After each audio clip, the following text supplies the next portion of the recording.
hitna kreće isti minut. 15 sati, subota. U šibensku hitnu pomoć stiže dojava o prometnoj nesreći na autocesti. Ne znam, pitala je kod ima povrijeđenih, ne znam, pitala.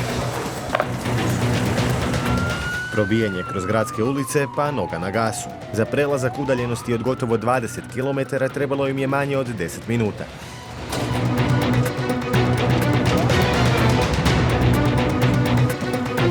Dvoje slovačkih turista sletjeli su s ceste. Srećom, ograda je zaustavila njihov automobil. Unesrećeni, oboje pri svijesti, odbijaju poći s nama sa hitnom pomoći do bolnice. U principu žele ostati tu kraj auta, imaju svoj, to je pravo njihovo da izaberu. Morat će mi potpisati da ne žele otići u bolnicu. A kako su ozljede? Pa ovako, na prvi pogled u principu nisu ozlijeđeni, bar ne teško.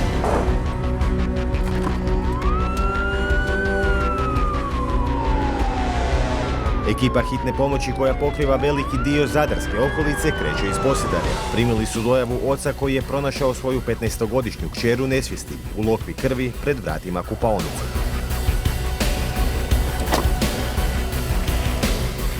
Nesvjestica nije zapela pa pala, nego izgubila svijest radi za sad nama nepoznatog uzroka, zato smo je poslali u bolnicu na daljnju obradu da se utvrdi razlog zbog kojeg je u stvari ostala bez svijesti. Došla je svijesti s tim da ima jednu ranu na glavi koju će trebati još kirurški obraditi.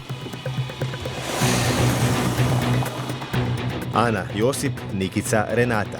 Tim liječnika i medicinskih tehničara, odnosno medicinskih sestara, mora raditi savršeno.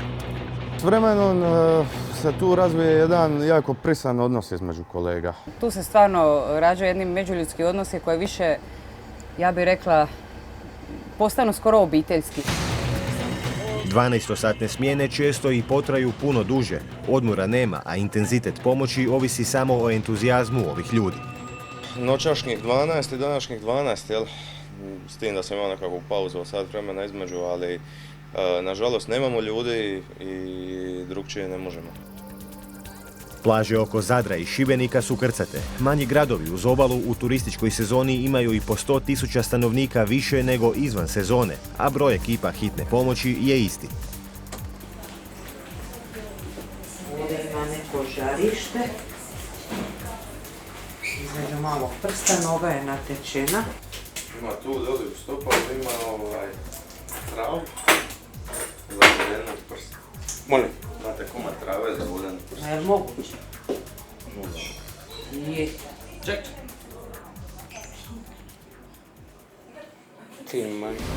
Dok ne jure okolo, ne odmaraju se, ne čekaju na poziv. Red u čekaonici hitnog prijema gotovo uvijek je velik. Primaju se pacijenti u ambulantu.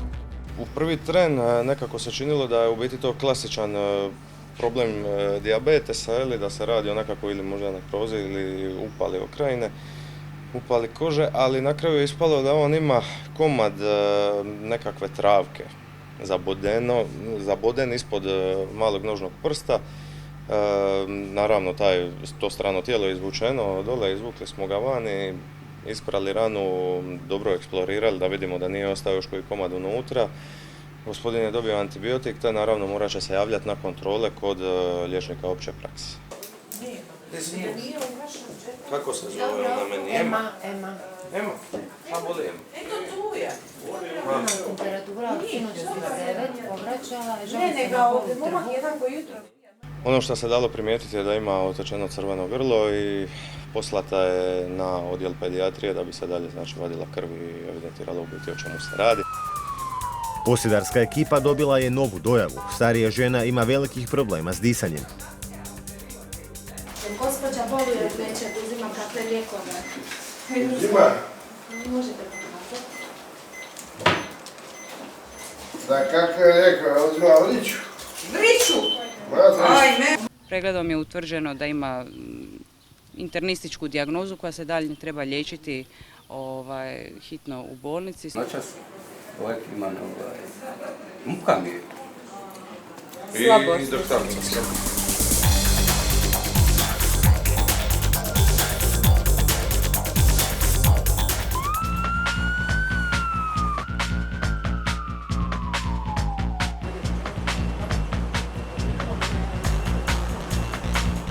Bila je je dojava da je mlada cura pala u nesvijest.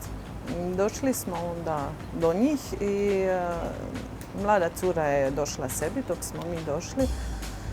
Ona je izgubila svijest od jakih bolova. Znači ove vrućine i menstruacija, sve to malo igrala ulogu. Biće to sve okej.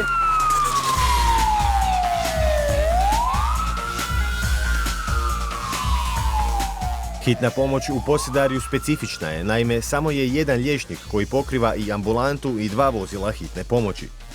Nije jednostavno izaći na teren bez liječnika. Da, dobro ste čuli. Često se dogodi situacija da se na teren izlazi bez liječnika, samo medicinski tehničari. Tako je bilo i nedavno, prisjeća se Josip, kada se njemački turist teško ozlijedio u Nacionalnom parku Paklenica. Pacijent je imao više ozljeda.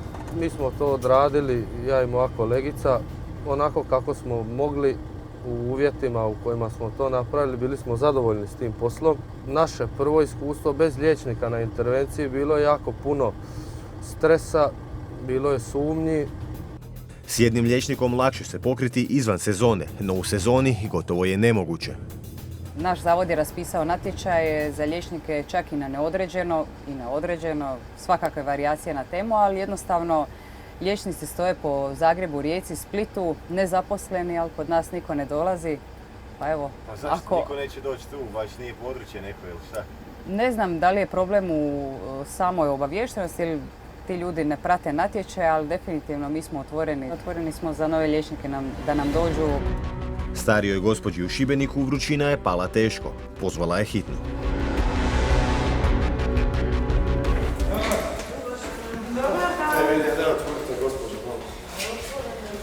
Kako da nije, otvorite sve. Ništa to nije otvoreno, to je sve zatvoreno.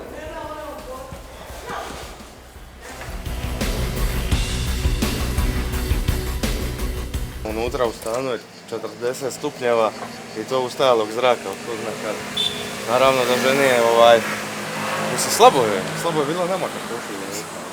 S intervencije na intervenciju, novih pacijenata sve je više i više. Umorna sam, da. I umorni i odmorni. Pomoć se uvijek mora pružiti jednako brzo i učinkovito.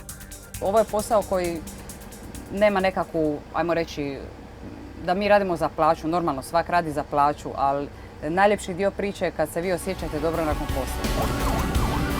Iako u mnogim slučajevima moraju pomagati i nasilnima, alkoholiziranima, nezahvalnima i općenito pacijentima nespremnima za suradnju, osjećaj pružanja pomoći drugima ono je što ih vodi dalje iz dana u dan, iz smjene u smjenu.